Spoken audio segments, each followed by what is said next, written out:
Alright gamers, no long intros, no annoying advertisements. I'm Shield Maiden and I'm going to get you through Vow of the Disciple. So when you load in, you're going to make your way to the first payload. Payloads are going to stop at set locations and you're just going to kill enemies around it. Abominations, called knowledge bearers, are going to need to be killed to make the knowledge fragments spawn. 9 of those fragments need to be returned to the payload. There's going to be a stacking debuff called Pervading Darkness that will collect on you while you're away from the payload. Returning to the payload cleanses it. If you reach 10 stacks, you're gonna die. Basically, just bring add clear supers and weapons. Acquisition. You're going to want to split up into 3 teams of 2, each team defending an obelisk. One person will defend and the other will run. Shoot the crux, or the nut, to start. Players defending the obelisk have to kill the adherents. If they're allowed to damage the obelisk, it will start to fill up with a yellow light, and this will cause a wipe if they're filled up all the way. Each obelisk has a totem next to it to reference symbols. The first symbol will tell you which side of the room a taken knight is spawned on. It can either be triangle or traveler. These knights need to be located and killed to spawn the next symbol on the totem. The second symbol will show which room needs to be entered. There's 9 rooms total spread around the map. The third will show either a light or a dark once the runner has entered the room. This will determine which glyph keeper needs to be killed. Killing the glyph keeper will create a symbol that needs to be remembered. We usually just throw it into the fire team chat. When 3 correct symbols have been collected, each team will look at their obelisk to determine if they have all 3. Find the correct obelisk and shoot the symbols. That cycle needs to be repeated 3 times. Once an obelisk has been shot with the correct symbols, it will never be that obelisk again.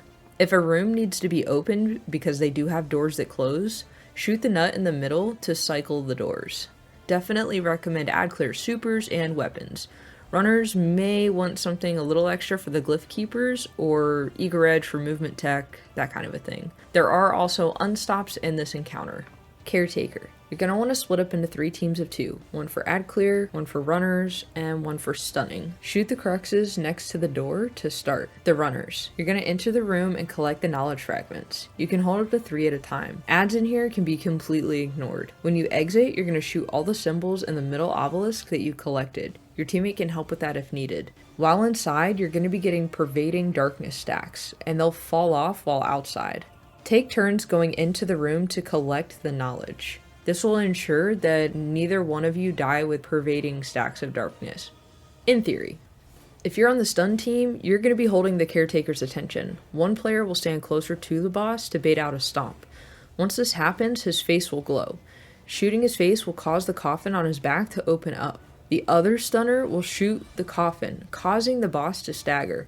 This gives your runners more time to collect knowledge fragments. If you're on add clear, simple. Kill things, do not let the adherents fill up the obelisk. Once all the knowledge fragments are deposited into the obelisk, prep for damage. There are 3 plates on the ground that need to be stood in to do damage to the boss. You're going to start on the plate that is closest to the side that the caretaker comes up the walkway on.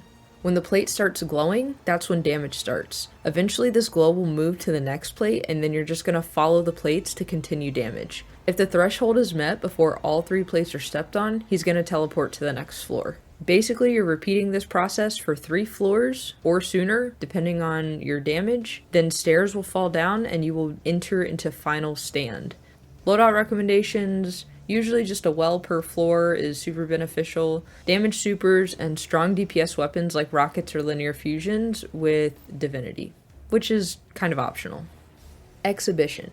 There are going to be 3 relics that will be in play here.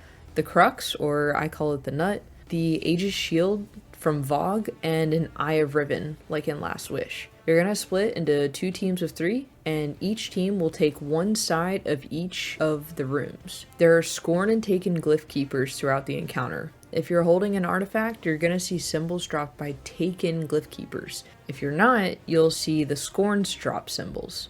The encounter timer is terminal resonance. If that timer runs out, it's a wipe. The goal is to find the matching symbol between the 2 sets of symbols that are dropped by the glyph keepers. Shoot the correct symbol around the door to open it and continue the encounter. The first room's only going to have one symbol, but the rest will have two that you need to remember. If you have the nut, your job is to kill the shielded knights. This will extend the time that you have to collect and enter the symbols. You'll know the knight because it has a white shield around it. If you have the Aegis shield, your job is to cleanse the group's pervading darkness debuff using your block keybind. Eye of Riven.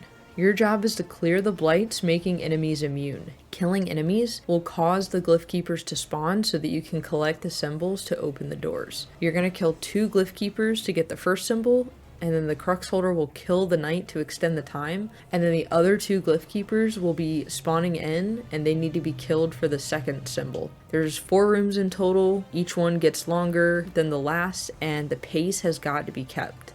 Something to look out for, if you drop an artifact, it's going to give you a curbed resonance debuff, and it's going to prevent you from picking up another artifact until that debuff is gone.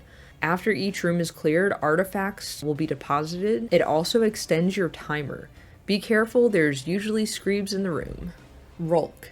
You're going to want 3 teams of 2, add clear, buff swappers, and dunkers. You're going to approach Rhulk and enter the barrier to start. This whole encounter revolves around juggling a buff called Leeching Force. Dunkers and holders are going to shuffle this. To get the buff, one of the holders will shoot the large crystal floating in the middle of the room. To trade the buff off, a player must be standing on the plate in the back of the room. This is going to spawn 2 crystals on either side of the damage room, up by where Rhulk kind of spawns in. 1 holder and 1 dunker will destroy a crystal each. We usually have dunkers shoot left and buff swappers shoot right. Once that buff is split, the other holder will split it once more. There's going to be a pair of glyph keepers that spawn. Once killed, a set of symbols will spawn on either side. If you don't have the buff, you can see the scorn side, and if you have the buff, you're going to see the taken side. You're once again looking for the common symbol. Rhulk is occasionally going to shoot a barrage of lasers down 1/3 of the map. Holders need to make sure that they dodge the lasers. The dunkers want to jump into the lasers while they have the Leeching Force buff, because then it turns the buff from leeching to an emanating force, which allows you to cross the barrier and can be dunked into one of the 6 pillars in the room. The dunkers deposit into the pillars that have the correct symbol on them, called out by someone without a buff. Once 6 pillars are filled, Rhulk will drop the barrier and teleport into the damage room up the stairs. Follow him up the stairs. Up on the platform, 1 player will shoot Rhulk's glaive. This will give the player Leeching Force and will also drop a symbol that needs to be called out. The symbol correlates to one of the 4 pillars in each corner of the room. We usually go L1R1 for closer to the stairs, and then L2R2 for the furthest ones back. The player holding the buff will need to turn the buff into an emanating force by jumping into Rhulk's lasers again, and then dunk it in the correct corner. After each deposit, a crit spot will spawn on Rhulk's body. There's 2 on his hips and 2 on his shoulders. Make sure you destroy them. After 4 of these buffs are deposited and crit spots destroyed, DPS will start. Damage Rhulk while dodging his dashes and lasers. Being hit by the lasers will cause you to pick up Pervading Darkness. When Rhulk becomes immune,